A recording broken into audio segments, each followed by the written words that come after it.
A portion of this video was sponsored by Neutrogena Hydro Boost Plus Niacinamide Serum. We always talk about the importance of investing in yourself, and that goes beyond your finances. Investing in yourself can take many forms, from working on your self-confidence to investing in your self-care, like skincare. And for skincare, you don't need to spend a ton of money in order to get results you're happy with. Neutrogena Hydro Boost Plus Niacinamide Serum is an effective, affordable product that's shown to help give skin that healthy, hydrated glow we want. It's an extension of Neutrogena's lightweight hydration platform, Hydro Boost, which has been a long-standing favorite of skincare enthusiasts.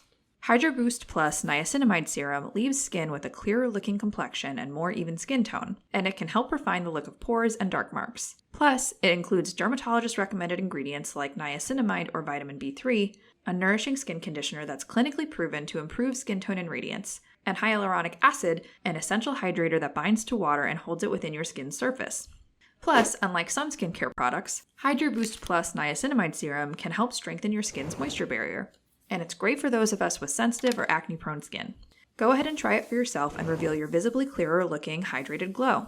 Click the link in our description to learn more about Hydro Boost Plus and where you can get yours. And look out for other Hydro Boost Plus products like their glycolic acid overnight peel or caffeine eye gel cream.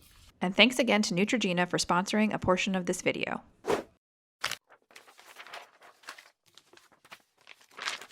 Aesthetic culture is the internet's answer to subcultures, and, like many people, I am a seasoned vet. From fashion to interior decor and every niche in between, we get to be a part of a community with a bunch of people online who we will never meet but are linked by our shared interests. As a college student, I constantly felt the need to fit in, especially when it came to the social scene. There was always a certain look you needed to get social credit that came with it.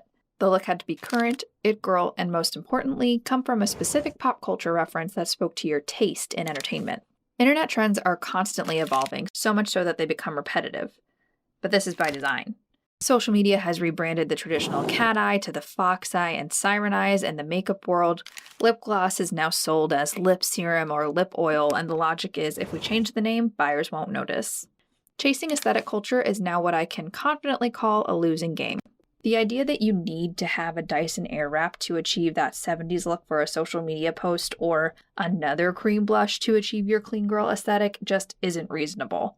I was able to justify my $5 Shein summer dress purchases because they were, in fact, only $5, and as a broke college student, these were deals I just couldn't miss. This would have held true if I had not made a twice-weekly habit of my quote-unquote very cheap purchases.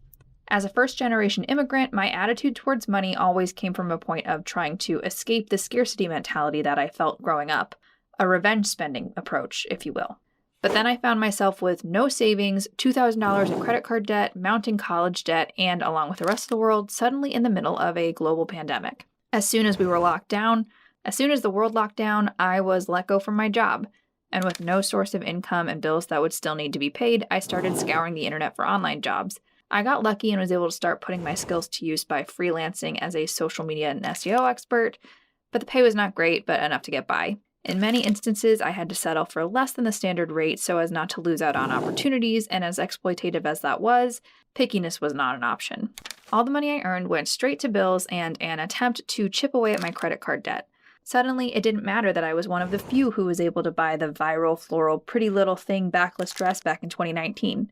I had put myself into financial ruin. With a looming economic crash, I understood that I needed to change my financial attitude so as not to get caught up in a worse situation than I was already in. The first thing I did was delete my online shopping accounts. It seems extreme, but they had to be out of sight to be out of mind. I also unsubscribed from all email lists, a process that took quite some time but also made me realize just how much time I was spending on online shopping.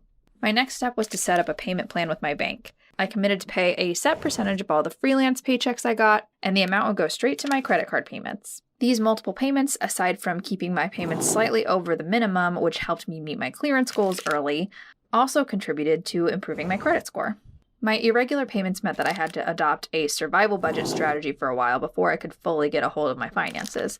Once I was more settled within my freelancing career, I was able to transition to a zero-based budget system where, and this may shock you, for the first time in my life, I was able to plan for every dollar earned on an Excel sheet and commit to the set budget. With my finances planned out, I switched my gears to confronting the source of all my troubles, my clothing. I had been avoiding doing this for a while because it meant facing the consequences of my bad decision-making, something I was just not ready to do. Having acquired an objective lens and awash with buyer's remorse, I was finally able to see my purchases for the shallow fulfillment of instant gratification they represented. There I was in the middle of the scorching summer, staring at twin tweed blazers from my dark academia phase, where one was frayed at the edges after 3 washes and the other covered in lint. 2 pastel embroidered, at least they were meant to be thread embroidered, but the fabric was definitely printed. Bridgerton-inspired corsets from my royal core phase were sprawled on top of the pile, and so on and so forth. Going through the pile brought me to the realization that the majority of the clothes were just unwearable due to the various degrees of fabric ruin, and the salvageable pile was just not me anymore, or never really was me to begin with. I have since adopted better shopping habits that involve finding capsule pieces that can be rotated throughout the year with different styling and purchasing said pieces from reputable, sustainable clothing companies. The one downside that presents an upside is that most sustainable brands are quite costly because of the type of materials used, but this also means I spend less overall. Finding a way to responsibly get rid of the clothes I bought in the name of aesthetic culture has been the most difficult part of this process.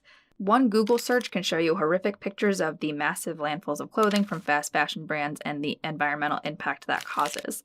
As a result, I've decided to repair those that can take it with a little love and resell the rest that are in mint condition on secondhand sites. And while I'm not sure how much of this method I can sustain long term, I at least have to make the attempt. My journey thus far has led me to believe that my need to participate in aesthetic culture came from a point of wanting to express my personal identity. But being in a more mature space mentally and financially has given me an understanding of how to responsibly explore the current aspects of my personality while taking care of my future self and my finances.